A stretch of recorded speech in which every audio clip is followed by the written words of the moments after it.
말씀의 고린도 지역은 아테네 다음 사역지였습니다. 지난 그 아테네 사역은 열매가 맺는 게 더뎠을 뿐 실패한 것은 결코 아니었죠. 그럼에도 당장 몇 사람밖에 믿지 않았다라는 것 때문에 사람의 입장으로서는 이 바울의 마음이 참 무거운 채 고린도로 가지 않았을까 그렇게 생각이 듭니다. 거기다가 여전히 베레아에서 헤어졌던 디모데와 실라는 아직 만나지 못한 채 이 고린도로 가야 했는데요. 엎친 데 겹친 데 격으로 고린도란 곳은 솔직히 믿음의 사람을 더 힘들게 할 만한, 믿음의 사람이 좀 살기에는 좀 적당하지 않은 그런 도시였습니다. 왜냐하면 음란하기로 유명한 도시였기 때문이죠. 지금으로 치면 라스베가스 이 정도 느낌? 요즘은 그런 지명이 없지만 예전에는 어느 지역이다 하면 딱 느낌이 오는 데 있잖아요. 그죠? 어느 지역이다 이러면 아유 그래 그러죠 그런 것 같은 그런 도시였다라는 거예요. 그래서 당시에 불신자들조차도 이 고린도 사람이다라고 하면 아유 그것은 음란한 사람들이구나 그렇게 알아들을 정도였대요. 그런데 바로 그런 곳에서 예상치 못한 하나님의 위로와 용기를 얻게 된다라는 거죠. 바나바와 헤어지고 디모데를 만남으로 인해서 바울이 위로를 받았다라고 우리 예전에 말씀을 본 것처럼 오늘은 평생의 이 고린도라는 지역에서 평생의 위로가 되어줄 평생의 동역자들을 또 이곳에서 만나는 겁니다. 그 사람들이 브리스길라와 아굴라 부부죠. 그들을 만나게 된 계기는 우리 19장 1절에 보면 바울이 그들에게 찾아갔다라고 말씀하고 있어요.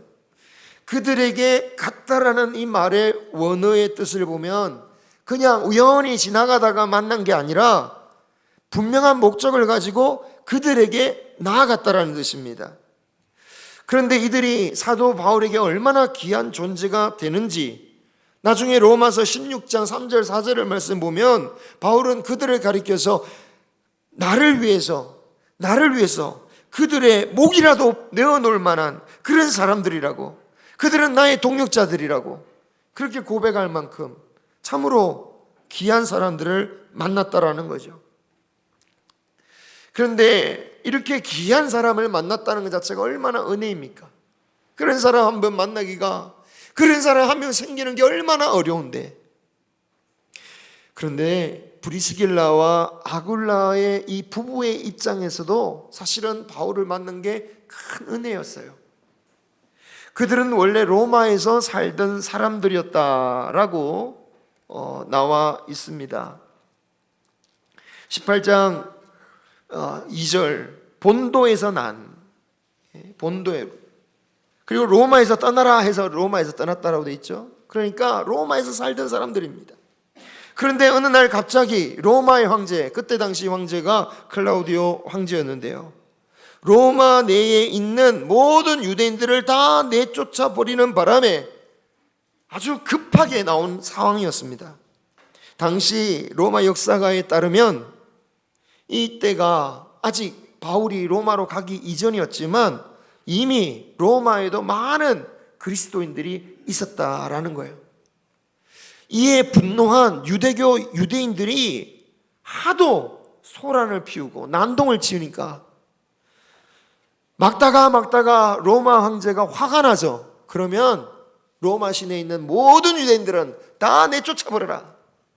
기독교인이건 아니건 유대교인이건 아무 상관없다. 그냥 다 쫓아내버려라. 그래서 이런 긴급 명령을 내리는 바람에 모든 유대인들이 다 쫓겨나갔다라는 겁니다. 자, 그렇게 쫓겨나간 이 아굴라의 부부의 마음, 과연 어떤 마음으로 고린도에 왔을까요? 그들이 만약에 믿지 않는 사람들이었다면 당연히 원망했겠죠. 아니, 기독교인들 때문에 우리가 쫓겨나왔다고. 그런데 여러분, 심지어 믿는 사람이었어도 원망할 수 있었겠죠. 아니 예수님 믿었는데 왜 이렇게 어려운 일이 생긴 겁니까? 그죠? 예수님을 믿지 않는 사람은 원망하는 게 당연할 거고, 심지어 예수님 믿는 사람 중에서도 원망할 사람은 원망했을 겁니다. 그런데 여러분, 만약에 이 부부가 원망하는 사람들이었다면 자신들을 찾아온 이 바울 사도를 과연 품을 수 있었을까요? 더군다나 함께 살면서 같이 일할 수는 없었을 겁니다. 왜냐하면 바울이 그냥 가만히 있는 사람이 아니잖아요. 심지어 그는 감옥에 있을 때에도 예수님을 전거한 사람입니다. 기도하기를, 찬양하기를 멈추지 않는 사람이었어요. 하물며 함께 살아가는데 어떻게 복음을 예수 그리스도를 증거하고 기도하고 찬양하는데 어떻게 삽니까? 그런데 가만히 보면 이 부부에게 복음을 전했다라는 말씀은 없어요. 또 반대로 이 바울 때문에 이 부부가 예수님을 영접했다, 이런 말씀도 없습니다. 게다가 생각해 보면 바울이요, 나중에 고린도후서 6장 14절을 보면 믿지 않는 자와는 멍에를 함께 매지 말라고 했었어요. 동업하지 말라는 거였죠. 바울이 그렇게 말했다면 당연히 바울도 믿지 않는 사람과 동업할 리가 없잖아요. 이게 무슨 말입니까? 아하, 이 아굴라 부부는 아마 바울을 만나기 이전부터 로마에서부터 예수님을 믿는 사람들이었구나 라는 것을 알 수가 있죠. 믿어도 그냥 가볍게 믿는 사람들이 아니라 정말 신실한 사람들 같아요. 2절에 보면요, 그들도 이 고린도로 온 지 얼마 되지 않았어요. 새로 왔다고 돼 있어요. 급히 쫓겨나가지고 사실 고린도에 오면 별로 정말 아직 자리도 잡지 못했을, 안정적인 삶을 누리지 못한, 큰 저택이 있어서 방도 여러 개 있어서 방이 남으니까 이쪽에 사세요, 그런 수준이 아니었단 말이에요. 그들도 온 지 얼마 안 됐어요. 그들 살기에도 벅찼단 말이죠. 그런데 그들을 찾아온 사도 바울에게 자신의 공간을 내어주면서 함께 살았다라는 거죠. 그런데 이런 바울을 만난 게 그들에게 큰 은혜였다라는 겁니다.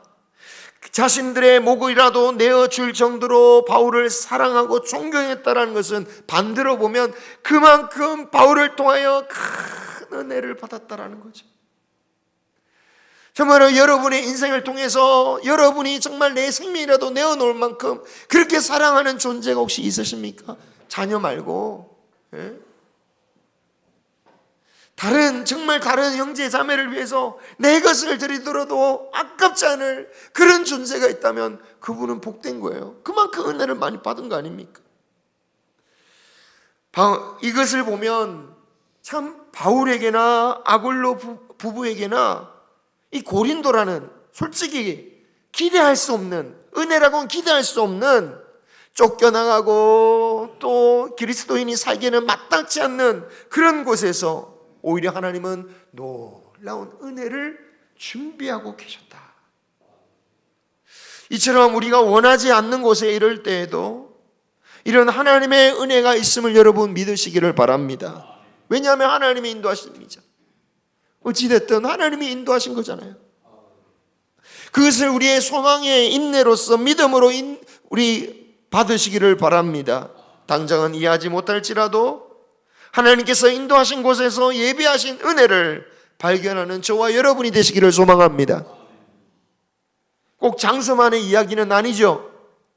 우리를 예상하지 못하는 고난으로 인도하실 때라도, 우리가 준비되지 않았는데 우리에게 갑자기 닥쳐지는 질병으로 인도하실지라도, 그렇게 인도하신 하나님의 인도하시면은 반드시 우리의 영혼을 살리시는 은혜가 있다라는 것입니다. 그런 하나님의 계획을 발견하시기 바랍니다. 저절로 알 수 없는 거예요. 발견해야 됩니다. 믿음으로 자신을 내어드릴 때 발견하는 것입니다. 그런 여러분이 되시기를 축원합니다. 상처와 아픔이 변하여 간증이 되게 해주시는 그 하나님이 우리 하나님이신 줄 믿으시기 바랍니다. 이렇게 하나님의 계획을 우리가 우리 삶에서 발견하게 될 때에 우리는 힘을 얻게 됩니다. 위로를 얻게 되고요, 도전을 받게 되고 우리 삶의 목적을 다시 한번 발견하게 됩니다. 사도 바울도 이런 하나님의 은혜에 힘입어서 전도의 사명을 이어갑니다. 4절, 안식일마다 유대인의 회당에 들어가서 이제 예수님에 대해서 전하는데 때마침 그때에 디모데와 실라도 고린도에 도착합니다. 그랬더니 5절을 보니까 이 바울이 하나님의 말씀에 붙잡혔다. 무슨 말입니까? 막 성령이 막 충만했다라는 거예요. 감동이 일어났다는 거예요. 하나님의 사람들이 막 모여드니까. 여러분, 참 이 아주 우리가 주목할 부분입니다. 동역자들을 통해서 성령의 은혜가 다 넘치는 거예요. 여러분, 우리 성도들 간에 정말 믿음의 성도들, 정말 믿음으로 살아가는 우리 성도들이 모이는 것만으로도 우리에게는 감동이 일어나는 것입니다. 그리고 그 일을 통하여 하나님께서 역사하시더라는 거예요. 아굴라 부부가 바울을 통해 은혜 받은 것만 해도 그렇죠. 그들이 바울을 그들의 삶 가운데 품지 않았다면 그들은 은혜를 받을 수 없었을 것입니다. 하나님의 은혜가 사람과 상관없이 임하기도 하지만 놀라운 것은 여러분, 언제 은혜 받습니까? 사람을 통해서 은혜 받을 때가 오히려 더 많지 않습니까? 하나님이 우리의 사람을 통하여 은혜 주시는 것은요, 이상한 게 아닙니다. 이것은 주님께서 우리에게 약속하신 것이기도 하죠. 같이 읽겠습니다. 마태복음 18장 20절, 너희 두세 사람이 내 이름으로 모인 곳에는 나도 그들 중에 있느니라. 아멘. 아멘. 아멘. 그런데 여러분, 조건이 있어요. 그냥 모이기만 하면 은혜가 저절로 임하는 게 아닙니다. 어떻게 모인다고요? 내 이름으로, 예수의 이름으로. 중요한 것은 주님의 이름으로 모였느냐 아니면 사람의 이름으로 모였느냐. 여러분, 주님의 이름으로 모이시기를 바랍니다. 주님의 이름으로 모여서 주님이 원하시는 일들을 결정하고 주님이 원하시는 일을 위하여 기도하고 나아가시기를 바랍니다. 모이기는 모였는데 사람의 일을 결정하고 사람의 생각, 다수의 사람의 의견을 결정해버리면 그건 사람의 모임이겠죠. 사람의 생각으로 주님의 길 따라갈 수 있습니까? 따라갈 수 있습니까? 예? 못 따라간다고 주님 말씀하셨잖아요.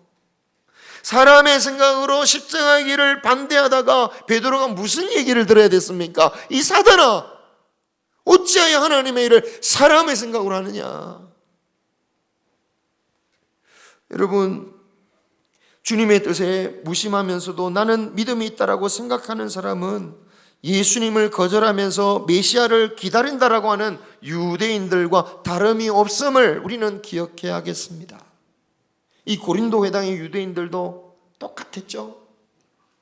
이 고린도 유대인들이 복음을 얼마나 심하게 대적하든지 바울이 이전에 보이지 않던 그런 행동과 말을 합니다. 옷을 틀면서 다 일어납니다. 마치 예수님께서 제자들을 보내시면서, 제자들을 전도하러 보내시면서 만약 너희들이 복음을 전할 때 그 복음을 영접하지 않는다면 너희들의 발을 털고 와버려라, 발의 먼지를 털어버려라 라고 하신 말씀처럼 바울이 그 자리에서 옷을 다 털고 일어나는 거예요. 그리고 나서 바울이 6절에 이렇게 말씀하십니다. 너희 피가 너희 머리로 돌아갈 것이요 나는 깨끗하니라 이후로 이방인에게로 가니라 하고 툭 나와버려요. 아니, 고린도 교인들이 얼마나 반대했길래 이랬을까. 그런데 사실 꼭 고린도 유대인들만의 문제는 아니었을 것입니다. 이제까지 가는 곳마다 얼마나 자신을 대적했습니까? 그 유대인들 때문에 지쳐버렸는지도 모르겠습니다. 그러면 정말 바울은 그날 이후로, 이 고린도 이후로 유대인에게 전도하지 않게 되는 것일까요? 다음 19장 에베소의 사역을 보면 바울은 또다시 유대인의 회당에 들어가서 복음을 전하고 또 유대인들도 믿게 되는 것을 보게 됩니다. 성경을 하나님의 말씀이라기보다는 사람들이 모아놓은 종이 쪽지다 라고 주장하는 사람들은요, 이런 말씀을 보면서 봐라, 성경이 뒤죽박죽이지 않느냐 라고 하지만 이것은 바울이 고린도에서 말한 그 말이 결코 진심이 아니라는 것을 보여주는 거죠. 또 로마서 9장 3절을 보면 바울이 뭐라고 고백합니까? 저 이스라엘 백성들이 구원받을 수만 있다면 나의 영혼이 구원받지 않아도 좋겠다 라고까지 말했던 바울인데, 어찌 오늘 이 6절에 너희 피가 너희 머리로 돌아갈 것이요 라고 했던 이 바울의 말이 진심일 수가 있겠습니까? 예수님께서 제자들에게도 말씀하신 말씀도 마찬가지였습니다. 너희의 발을 털고 떠나라고 하신 말씀도 그들을 포기하라는 말씀이 아니죠. 하나님 말씀을 듣지 않는 그 사마리아 마을을 향해서 제자들이 주님, 하늘의 벌을 저 천둥에서 저 마을 칠까요? 라고 했더니 주님께서 막 화를 내시잖아요. 무슨 소리냐고. 주님의 뜻은 그들을 저주하시려고 하는 게 아니라 그들에게 다시 한번 생명의 말씀 경고하시는 거죠. 어떻게든 구원을 경고라도 하더라도 구원케 하고자 하시는 주님의 뜻이라는 겁니다. 여러분, 바울이 고린도에서 말한 이 말이 결코 진심이 아니라는 것, 그리고 주님의 뜻도 결코 그런 뜻에 있지 않다라는 것을 우리는 기억해야 됩니다. 그런 주님의 진심이요, 사실은 고린도를 해당을 박차고 나갔지만 그 박차고 나간 순간부터 여전히 예수님은, 이 하나님은 이 고린도에 있는 유대인들을 결코 포기하지 않는다라는 사실을 그 다음에 이끄시는 일들을 통해서 그대로 보여주셔요. 바울이 회당을 떠나면서 내가 이제는 너희들하고는 상관이 없다, 나는 이방인에게로 가겠다, 주님께서 하나님께서 너희들을 심판해도 너희 심판 나는 책임 없다 라고 하면서 떠나갔다면 바울은 이제 어디에서 사역을 해야겠습니까? 저 같으면 일단 고린도를 떨 것 같아요. 그죠? 그래도 고린도에 이방인들이 있으니까 이방인들을 위해서 사역한다 할지라도 최소한 어디에서 사역할까요? 저 회당에서는 좀 멀찍이 떨어져야 될 거 아닙니까? 그죠? 좀 회당이 좀 안 보이는 곳, 좀 뭐 기도해도 소리 안 들리는 곳, 이 정도, 최소한 그 정도 거리에 자리를 잡아야 될 것 같아요. 그런데 하나님의 역사가 정말로 신기하고 희한하죠. 막상 회당을 떠났는데 하나님께서 바울에게 제공하신 사역의 자리가 어디입니까? 어디예요? 바로 어디라고 되어 있죠? 바로 회당 옆집, 회당 옆집에다가 디도 유스도라는 사람이 자신의 집을 제공하는데 하필이면 그곳이 이 회당 바로 옆집이에요. 이 디도 유스도라는 헬라인의 집이 있으니까 유대인들은 이방인의 집에 못 들어가잖아요. 안 들어가잖아요. 부정하니까. 유대인들이 이 집에 들어가기도 꺼려한 데다가 아예 그곳이 뭐 예루살렘도 아니고 이방인의 땅에서 함부로 이방인의 집에 막 들어갈 수는 없었을 테니까 회당에 있는 유대인들은 바로 옆집에서 막 집회하는 바울을 보면서 어떻게 할 수가 없었을 거예요. 속만 끓였겠죠. 여기에다가 더 치명적인 것은 이 회당의 회당장 그리스도가 회당을 지키지 않고 그의 온 집안과 더불어서 주님을 믿었다라고요. 회당장이 확 넘어가 버린 거예요.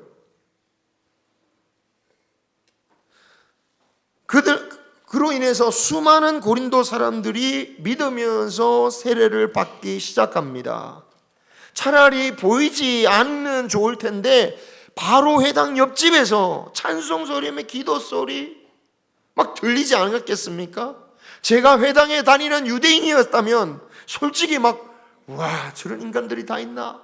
열불이 났을 거예요. 마치 우리 집이 원래 원조 맛집이었어요. 그런데 옆집에 새로운 식당이 바로 옆집에 똑같은 메뉴에, 물론 좀 다르다고 하지만 비슷한 메뉴의 식당이 탁 생겼어요. 손님들이 다 그리 가네. 더 심각한 게 뭐예요? 우리 집 주방장이 그 집으로 가버렸어. 이야, 그 집은 너무너무 잘 되고 우리는 막 썰렁한 거예요. 이 상도에 어긋난 거 아닙니까? 정말 인간적으로 바울이나 이 회당 옆집에 있는 저 그리스도인들이 미워 죽지 않겠습니까? 물론 바울도 일부러 그 옆집에다가 막 집을 마련한 것은 아닐 겁니다. 바울이 원한다고 해서 얻을 수 있는 것도 아닙니다. 바로 옆집에서 복음을 전하게 하신 것이 누구십니까? 하나님이셨다라는 거예요. 왜 그렇게 하셨겠습니까?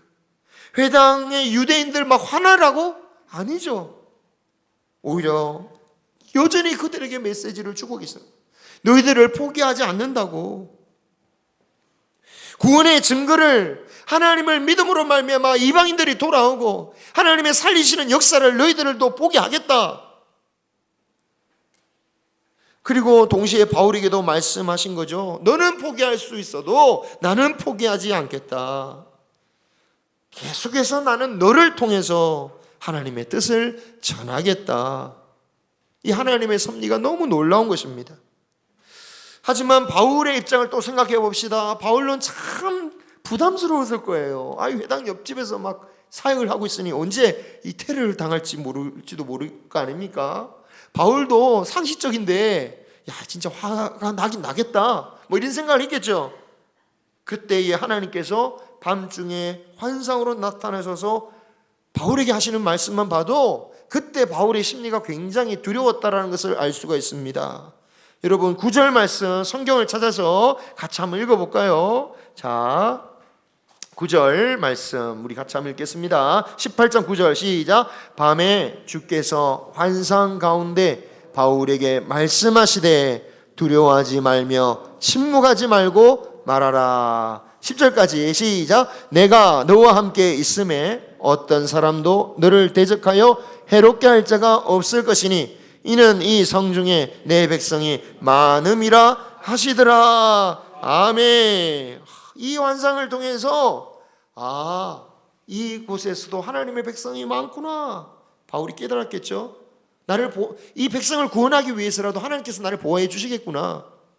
그런데 이때까지만 해도 바울은 그 하나님의 백성이란 게 유대인이라고는 생각하지 못할 수도 있겠죠. 이방인들 많이 있구나, 구원받을 이방인들이 많이 있구나. 그런데 여러분 하나님의 뜻은 여전히 저 회당에 있다라는 것을 보여주는 사건이 생겨요. 17절 그 사람이 누구냐? 소스데네입니다. 그는 예수 믿어서 개종한 회당장인 그리스보의 뒤를 이어서 새로 임명된 사람이 아닐까? 대부분 그렇게 보고 있어요. 최소한 확실한 것은 그가 오늘 말씀 그 회당 옆에 많은 바울 그리스도인들이 교회가 생길 때까지만 해도 그는 여전히 유대교에 속한 사람이었다라는 거예요. 그러니까 회당장이었겠죠. 그죠?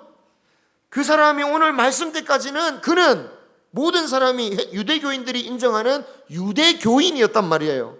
그것도 인정받는.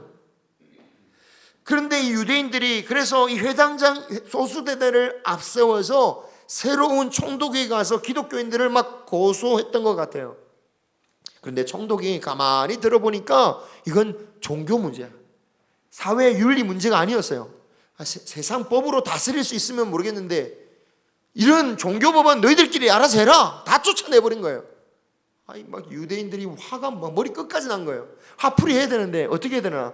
이 문제를 어떻게 해결도 못 해가지고 우리를 이렇게 망신줘 하다가 회당장이 소스데네를 막 때리는 거죠. 왜 무능하게 일을 처리해서 우리로 이렇게 고통받게 하고 망신을 주냐? 네가 똑바로 하지 않아서 그러냐? 그러지 않느냐? 두드려 맞은 거예요. 그런데 놀라운 게 뭡니까? 이 교회 때문에 옆집에 있는 교회 때문에 맞았던 소스데네가 오히려 주님을 영접하였다라는 거예요.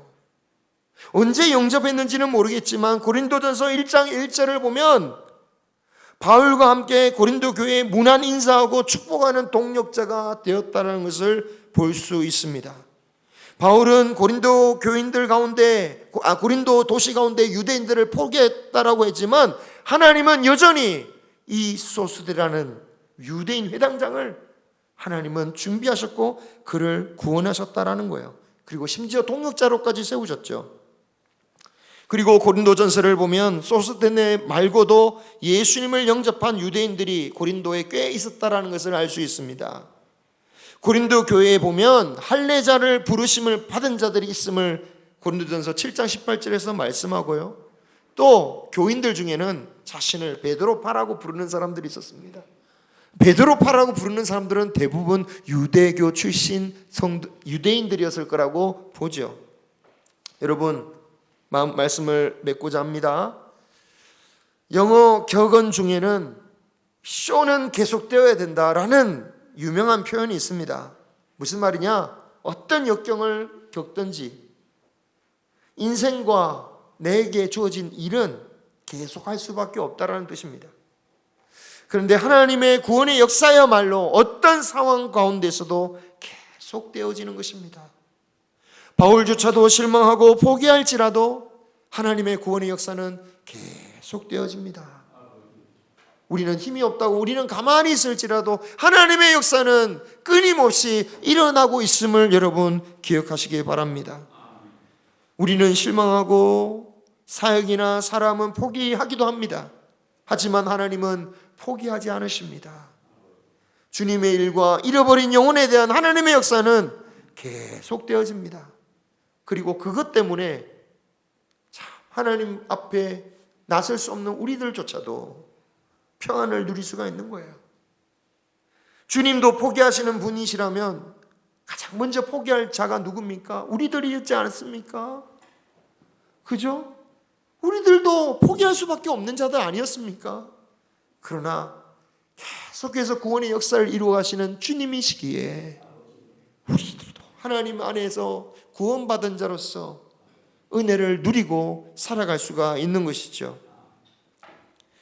우리로 이렇게 하나님의 구원의 은혜를 주시는 이유 중에 하나는 계속되어지는 구원의 역사에 우리를 참여케 하기 위해서입니다. 그리고 그렇게 인도하시기 위하여 때로 우리를 예상하지 못한 우리의 장소나 상황 가운데 우리를 몰아 넣으시기도 하지요. 하지만 그 가운데 믿음으로 순종하고 뜻에 순종한다면 바울과 아굴라 부부에게 또 바울에게 은혜를 주셨던 것처럼 그 위대한 동역자를 주셨던 것처럼 우리에게도 은혜를 주시고 우리를 통하여 귀한 쓰임을 받게 하실 것입니다. 원하지 않는 곳에 이를지라도 포기하고 싶을지라도 결코 낙심하지 말고 우리가 거하는 곳에서 은혜를 발견하고 주님의 주시는 사명을 끝까지 감당하는 저와 여러분이 되시기를 주님의 이름으로 축원합니다.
의지하고 순종하는 길이 예수 안에 즐겁고 모든 길이로다.